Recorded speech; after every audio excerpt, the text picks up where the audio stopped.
Hey there, what's up everybody? Welcome to my channel on do-it-yourself home projects, trying to save y'all time and money out there. In this video, we're going to be installing an outlet right here in the closet. Currently, there is no outlet and I want to convert it to a home office. So this is what the end product here, the finished outlet.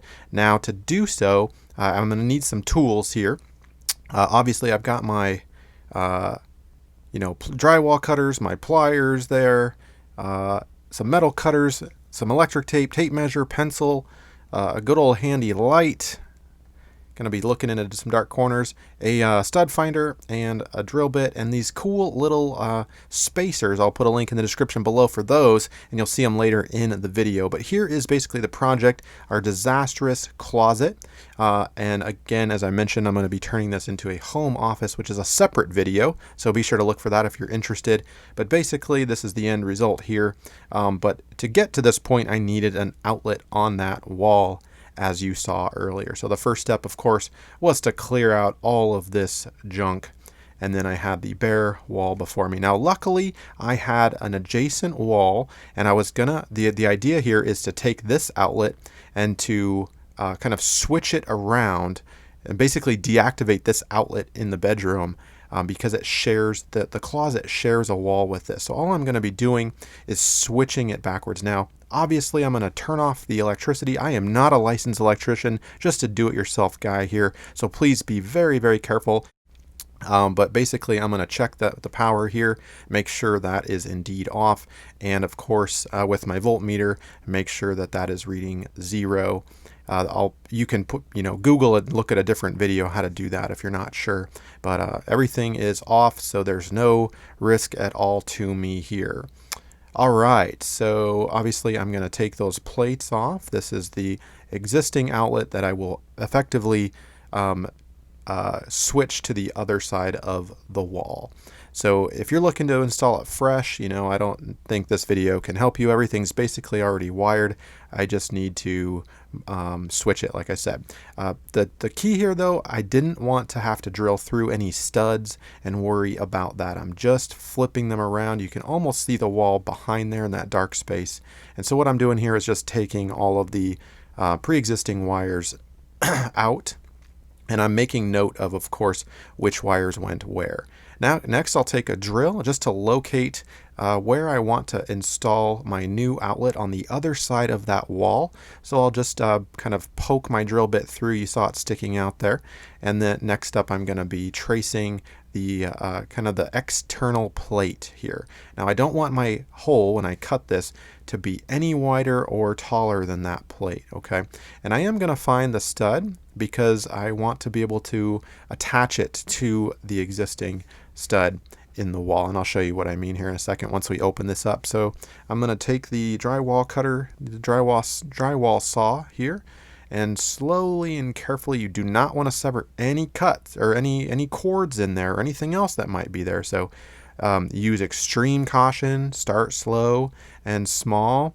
If you feel anything, back it out. No sawing until you know it's happening, right? That's pretty important. You can see we do have plastic and cords back there, especially up right there a little higher, that can easily be cut through and cause you major problems or possibly even electric shock, right? So I have now basically taken out the plug in the drywall, or that little cutout there, and this particular outlet box is nailed to the stud right here in the wall. So I'm going to take a pry bar and I'm going to gently kind of pry those nails out. Now they're sunken in there pretty hard, but I'm going to loosen those up and pop those out.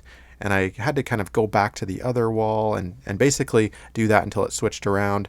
And of course, it got a little stuck there, so I had to remove that nail in order for that to be completely moved around. All right, so I've got the electric box basically switched around here. You can see me tugging and pulling.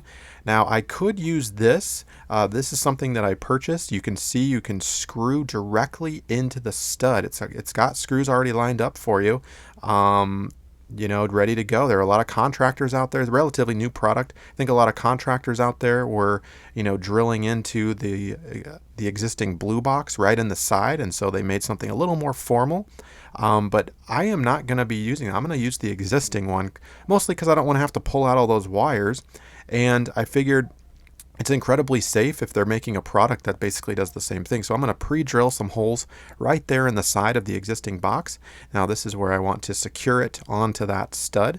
So I'm using some deck screws, and it's super sturdy, by the way, you can see right there. I'm not a big fan of those little heads sticking out. Even if they become energized, however, it doesn't pose any real threat. It's just going to energize the wood. But I am going to put some electric tape over those heads and feel really good about that. So next I'll just reattach the existing outlet here, and of course making sure my wiring is correct.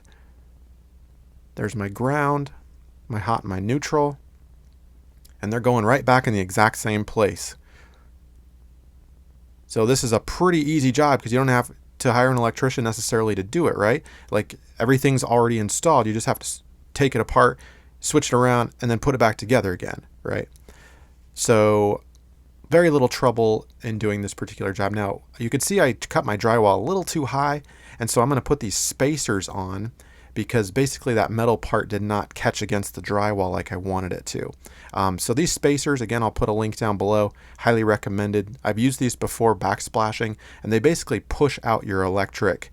They provide a little gap here, and they go on just like that, one hand to hold the screw. The screw kind of goes right through those spacers, as you can see there, and that provides a backing for it.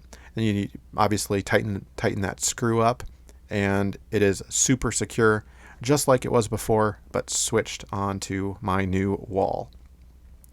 So go ahead and tighten all those things back up. Careful not to over tighten anything. It's easy to bend and strip things out, right? You can see everything is really sturdy. I'm very happy with this job. And of course the final plate here.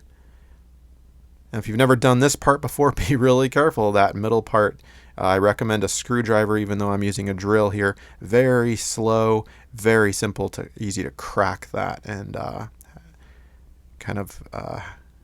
create another problem. But that is basically it. You can see I am up and running. I'm going to power it back on and of course test it out. Plug that light in there, make sure we have power.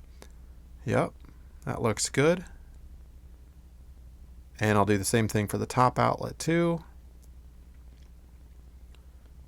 And boom, we are fully operational. Now I did a separate video, how do you patch this big hole that I just left, right? But that's in another video.